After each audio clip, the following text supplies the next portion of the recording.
Question 5. The table shows the cost of 3 types of pen: a gel pen, a fibre, tip pen, foldable pen, £2.20, £2.05 and £2.60 respectively.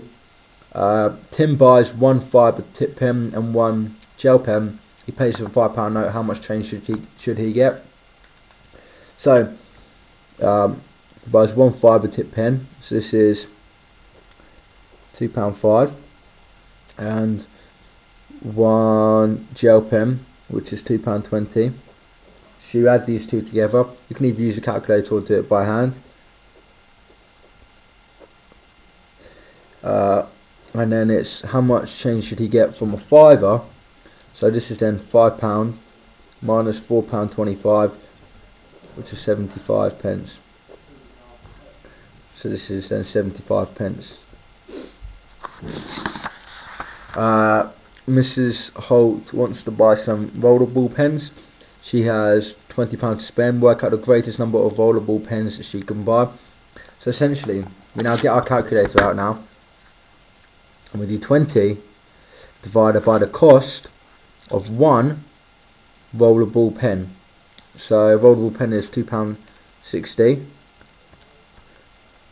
So this is, so we write 20 divided by £2.60, or 20 divided by 2.6 essentially, is 7.69, which means that Mrs. Holt can buy 7 pence. So if you're a bit unsure of this method, let me try and convince you.